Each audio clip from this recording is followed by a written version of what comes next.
वर्धापन समारंभ आहे। चाकणच्या नगराध्यक्ष मनीषाताई गोरे माझ्या शेजारी आहे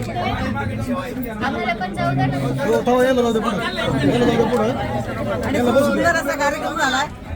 एसटी तसा खूप जुन्या झालेल्या होत्या। नवीन एसटी येणं हे राजीवनगर आगाराचं भाग्य आहे की अतिशय चांगल्या पद्धतीचं कॉन्क्रीटीकरण इथं होणार आहे आणि एसटीची सुविधा अतिशय सुंदररित्या हळूहळू का होईना परंतु 5-6 एसटी आपल्याकडे नवीन आलेल्या आहेत।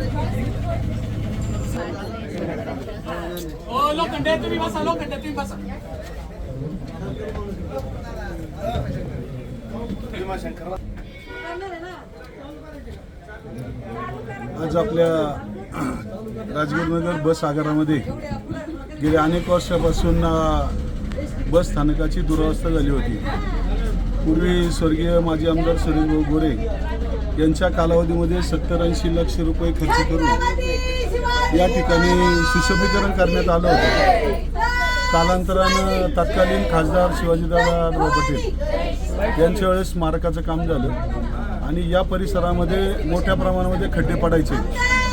मी असेल, आमचे सर्व सहकारी असतील, यांनी स्वखर्चातून गेले 2-3 वर्ष हे खड्डे बुजवण्याचं काम त्या ठिकाणी केलं, परंतु त्यानंतर महामंडळाने सुद्धा 1-2 वेळा खडीकरण केलं, परंतु ते काम काय पूर्ण होत नव्हतं।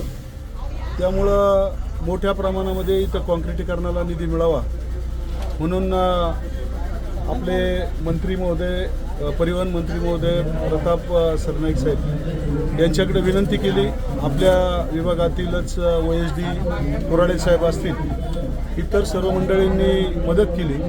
आपल्या विभागाच्या इथल्या डेपो मॅनेजर कदम मॅडम असतील, त्याचबरोबर सिया साहेब असतील आणि इंजिनिअरिंगचे सर्व अधिकारी असतील, यांनी त्या ठिकाणी दखल घेऊन 5 कोटी रुपये या परिसराला कॉन्क्रीटीकरण आणि कंपाऊंड वॉलसाठी मंजूर झाले आणि त्या माध्यमातून इतर GST वजा जाता कॉन्ट्रॅक्टर काही अंशी दिलो गेला आणि आज त्या कामाचं कॉन्क्रीटीकरणाचं भूमिपूजन या ठिकाणी आयोजित केलेलं आहे। त्याचबरोबर आपला खेड तालुक्यामध्ये यापूर्वी आपण 15 गाड्या मागवल्या होत्या, 15 आल्या होत्या, परंतु 10 थांबल्या, 5 पुन्हा दुसऱ्या ठिकाणी गेल्या, परंतु त्या 10 गाड्या आणि पुन्हा 10 गाड्या या लालपरी जिजाऊ म्हणून पुन्हा शासनानं महामंडळानं आपल्या खेड राजगुरुनगर आवाराला दिलेल्या आहेत। त्यापैकी 5 गाड्या आज आलेल्या आहेत आणि त्या 5 गाड्याचा लोकार्पण सोहळा आज सर्वांच्या उपस्थितीत सर्व या ठिकाणी प्रवासी असतील, अधिकारी असतील, सर्व तालुक्यातील सभापती, उपसभापती, त्याचबरोबर खासदार साहेबांचे शिव सचिव सगळी मंडळी आज या ठिकाणी उपस्थित आहेत।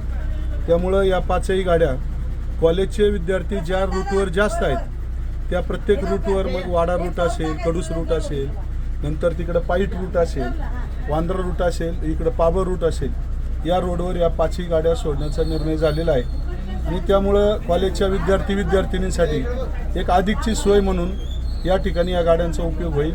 अजूनही 5 गाड्या येत्या 15-20 दिवसात येत आहेत आणि त्यामुळं गाड्यांची व्यवस्था, त्याचबरोबर या ठिकाणी होणारी गाळ किंवा खड्ड्याची दुरावस्था संपणार आहे आणि त्या भूमिकेतून ST महामंडळाची या सगळ्या लोकांना आज उत्साहाचं वातावरण आहे।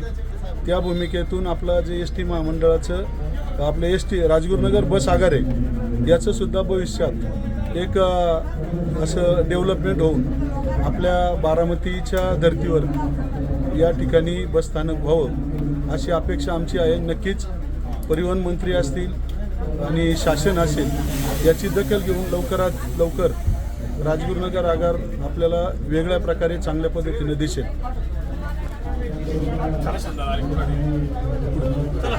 या ना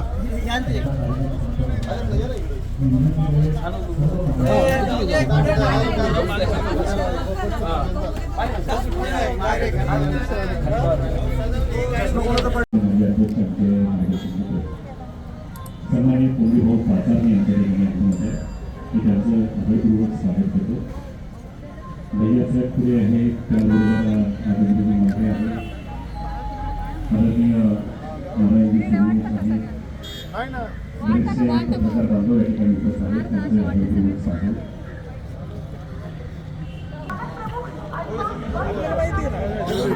तालुका पंचायत सदस्य युवा नेते आदरणीय दिलीपराव गोरे यांच्या ठिकाणी आगमन होत आहे की त्याचं आदरपूर्वक स्वागत करतो. या ठिकाणी हे समारंभ आहे. निश्चित आलो नागपुरावर केल्यामुळे सगळं या ठिकाणी होतं. आपण मागं मागच्या कालखंडामध्ये अजून कोण राहिले मॅडम?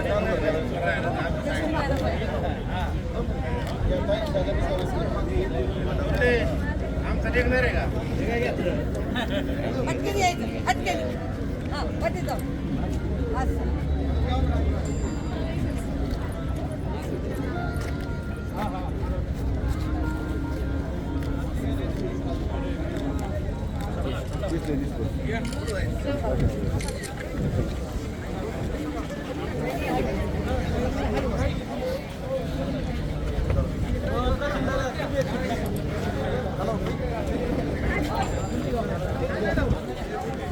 सन्माननीय श्रीमान संतोष कवळकरांचं आगमन होते. मनापासून स्वागत. या ठिकाणी आता नुकतंच शुभागमन होते आपल्या तालुक्याचे सन्माननीय आमदार आदरणीय बाबाजी